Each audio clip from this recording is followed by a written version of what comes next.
சர்ச்சைக்குரிய மூன்றாவது லிஸ்டை வெளியிட தயாராகும் அரசாங்கம். யூசெட் மோசடியில் பிரதமர் ஹரிணி சிக்குவாரா? நாமலுக்கு மீண்டும் கோரி அரசாங்கத்தின் கன்னி பட்ஜெட் என்ன சொல்ல போகிறது? இதற்கு முன்பு 2 சந்தர்ப்பங்களில் அரசாங்கம் 2 சர்ச்சைக்குரிய ஆவணங்களை வெளியிட்டது. ஒன்று, ஜனாதிபதியின் அறக்கட்டளை நிதியிலிருந்து பணம் பெற்ற அரசியல்வாதிகளின் பட்டியல். அது சமூகத்தில் பெரும் பரபரப்பை ஏற்படுத்தியது. அந்த பரபரப்பு அடங்குவதற்குள் மற்றொரு பட்டியல் வெளியிடப்பட்டது. அறகலைய போராட்டத்தின் போது தங்கள் சொத்துக்கள் அழிக்கப்பட்டதற்காக இழப்பீடு பெற்ற மொட்டு கட்சியின் பாராளுமன்ற உறுப்பினர்கள் மற்றும் அமைச்சர்களின் பெயர்களின் பட்டியலும் வெளியிடப்பட்டது. இவ்வளவு பெரிய தொகை இழப்பீடு எவ்வாறு பெறப்பட்டது? இவ்வளவு பெரிய தொகையை எவ்வாறு வழங்க பரிந்துரைகள் செய்யப்பட்டன என்பது குறித்து நாட்டிற்குள் ஏற்கனவே பெரும் சர்ச்சை நிலவி வருகிறது. இதற்கிடையில் அடுத்த பட்டியலை வெளியிட அரசாங்கம் தயாராகி வருகிறது. முந்தைய 2 பட்டியல்களைப் போலவே இதுவும் ஒரு பெரிய பரபரப்பை ஏற்படுத்தும் என்று பலர் கூறுகிறார்கள். முந்தைய 2 சந்தர்ப்பங்களைப் போலவே இந்த முறையும் சுகாதார அமைச்சரும் அமைச்சரவை பேச்சாளரும் ஆளும் கட்சியின் தலைமை அமைப்பாளருமான நலிந்த ஜெயதிச இந்த வெளிப்படுத்தலை வெளியிட தயாராகி வருவதாக தெரிவிக்கப்படுகின்றது. இந்த முறை போலி தேசிய அடையாள அட்டை எண்களை காட்டி இராணுவ மருத்துவமனையில் மருந்து பெற்ற அரசியல்வாதிகளின் பெயர் பட்டியலை வெளியிட அவர் தயாராகி வருகிறார். அந்த பட்டியலில் மொட்டு கட்சியின் உறுப்பினர்கள் மட்டுமல்ல, ஐக்கிய தேசிய கட்சி மற்றும் ஐக்கிய மக்கள் சக்தியின் உறுப்பினர்களும் இருப்பதாக வதந்தி பரவியுள்ளது. எப்படி இருந்தாலும் இந்த வெளிப்படுத்தல்கள் குறித்து நிறைய பரபரப்பு நிலவுகிறது. அரசாங்கத்திற்கு இவ்வளவு பெரிய அதிகாரம் வழங்கப்பட்டுள்ளது ஆட்சியை வைத்துக் கொண்டு கையை சுட்டுக்கொள்ள அல்ல என்று சிலர் கூறுகின்றனர். வெறும் பட்டியல்களை வெளியிட்டு ஊடக நிகழ்ச்சி நடத்த வேண்டாம் என்கிறார்கள். யூசெட் மோசடியில் பிரதமர் ஹரிணி சிக்குவாரா? அரசாங்கம் இந்த பட்டியல்களை வெளியிடுவது குறித்து தயாசிரி ஜெயசேகரவிடம் கேட்கப்பட்டது. அதற்கு அவர், நாங்களும் ஒரு பட்டியலை வெளியிடுவோம் என்கிறார். ஆனால் அதில் அரசாங்க தரப்பினரின் பெயர்களும் இருக்கின்றன. இதற்கிடையில் முன்னாள் அமைச்சர் இந்திகா அனுருத்த, பிரதமர் ஹரிணி அமரசூரியா ஆகியோர் யூசெட் அமைப்பிலிருந்து பணம் பெற்றார்களா இல்லையா என்பது குறித்து உடனடியாக ஒரு அறிக்கையை வெளியிட வேண்டும் என்றும் தயாசிரி கூறுகிறார். பல்ஸ் அமைப்பின் உரிமையாளர் யார் என்றும் இந்த பட்டியலில் ரணில் மற்றும் திலீப் ஜெயவீர ஆகியோரின் பெயர்களும் இருப்பதாக அவர் கூறினார். இதற்கிடையில் மொட்டு கட்சியின் தேசிய அமைப்பாளரும் பாராளுமன்ற உறுப்பினருமான நாமல் ராஜபக்ஷ, இலங்கையில் யூசெட் அமைப்பு பணத்தை எவ்வாறு செலவிட்டது என்பதை விசாரிக்க ஒரு தேர்வு குழுவை நியமிக்க கோரி சபாநாயகருக்கு கடிதம் அனுப்பியுள்ளார். இதற்கிடையில் யூசெட் அமைப்பிடமிருந்து பணம் பெற்றவர்களின் பட்டியல் சமீபத்தில் வெளிவந்துள்ளது. ஆனால் அது ஏற்றுக்கொள்ளக்கூடிய பட்டியல் அல்ல என்று ஃபேக்ட் செக் நிறுவனம் கூறியுள்ளது. உள்ளடக்கம் இவ்வாறு உள்ளது. அமெரிக்க சர்வதேச மேம்பாட்டு நிறுவனமான யூசெட் நிதியளிக்கும் அரசியல் பிரமுகர்கள் என சமூக ஊடகங்களில் பரவும் இந்த பட்டியலை உறுதிப்படுத்தும் அரசாங்க செயல்திறன் துறை, டோஜ், யூசெட் அல்லது வேறு எந்த அமெரிக்க அரசு நிறுவனத்திடமிருந்தும் பொதுவில் கிடைக்கும் தரவுகள், அதிகாரப்பூர்வ ஆதாரங்களை நாங்கள் சரிபார்த்தோம். ஆனால் அதை ஆதரிக்கும் எந்த அதிகாரப்பூர்வ ஆதாரங்களையும் எங்களால் கண்டுபிடிக்க முடியவில்லை. மேற்படி பட்டியலில் உள்ள நபர்களுக்கு யூசெட் நிதி வழங்கியதாக எந்தவொரு சர்வதேச பிரதான ஊடகங்களோ அல்லது இலங்கையில் உள்ள எந்தவொரு பிரதான ஊடகங்களோ தெரிவிக்கவில்லை. முடிவுரை: யூசெட் அரசியல் நிதியை பெற்றவர்களாக இலங்கை அரசியல்வாதிகள் மற்றும் பிரபலங்களின் பட்டியலை US டோஜ் அடையாளம் கண்டுள்ளதாக சமூக ஊடகங்களில் பரவும் பதிவுகள் தவறானவை. இலங்கையில் ஊடக நிகழ்ச்சிகளுக்கு நிதியளிப்பது உட்பட யூசெட் அமைப்பின் செலவினங்களை டோஜ் விமர்சித்திருந்தாலும், தனிப்பட்ட இலங்கை அரசியல்வாதிகள் அரசியல் நோக்கங்களுக்காக யூசெட் நிதியை பயன்படுத்தியதாக அம்பலப்படுத்தப்பட்டதற்கான அதிகாரப்பூர்வ ஆதாரங்கள் எதுவும் இல்லை என அந்நிறுவனம் கூறியுள்ளது. எப்படி இருந்தாலும் அமெரிக்க உதவியை நிறுத்துவதற்கான டிரம்பின் முடிவு உலகெங்கிலும் 50க்கும் மேற்பட்ட நாடுகளை உலுக்கியுள்ளது.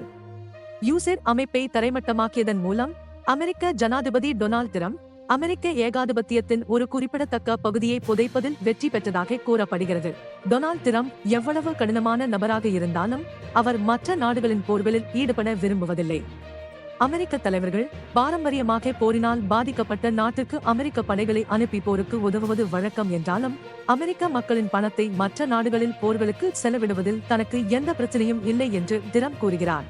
கடந்த முறை ஆப்கானிஸ்தானில் உள்ள அனைத்து அமெரிக்க துருப்புக்களையும் அமெரிக்காவிற்கு திரும்ப அழைத்து வர உத்தரவிட்டதாகவும், அவர்கள் ஆப்கானிஸ்தானை முற்றிலுமாக வெளியேற்ற வேண்டும் என்றும் டிரம்ப் கூறினார்.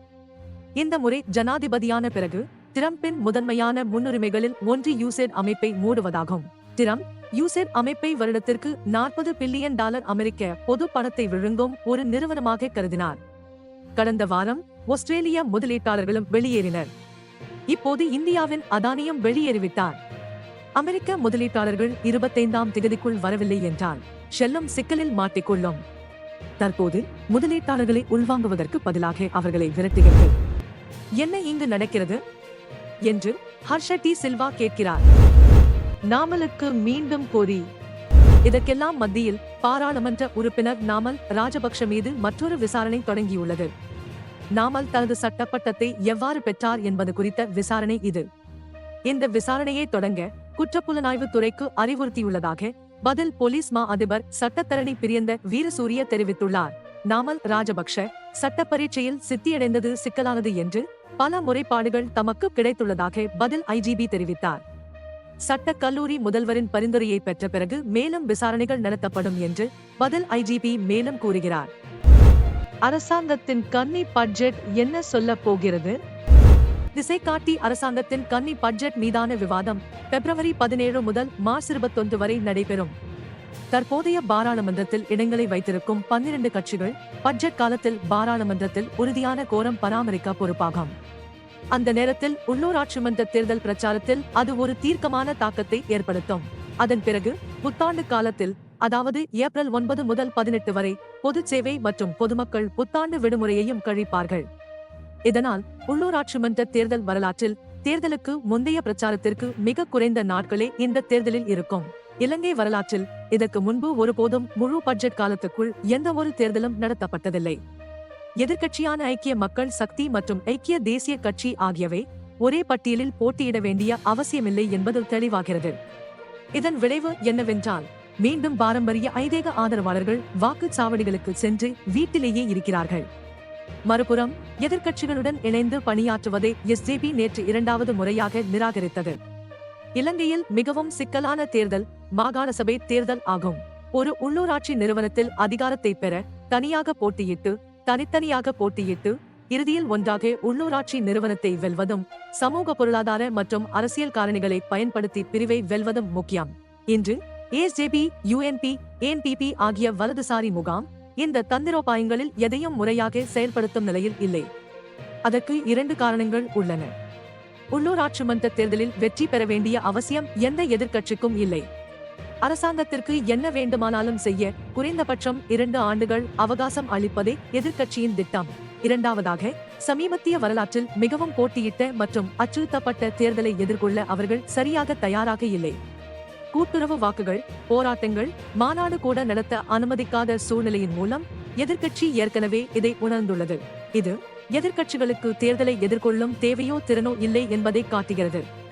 உள்ளூராட்சி மன்ற தேர்தலையும் பட்ஜெட்டையும் குழப்புவதன் மூலம் பாராளுமன்றத்தில் எதிர்க்கட்சியில் அரசாங்கம் ஒரு பெரிய ஓட்டையை ஏற்படுத்தியுள்ளது.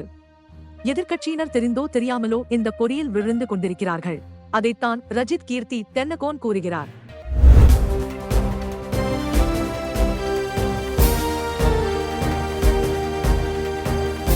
The Leader, දේශයට මග කියන ප්‍රවෘත්ති පෙළගැස්ම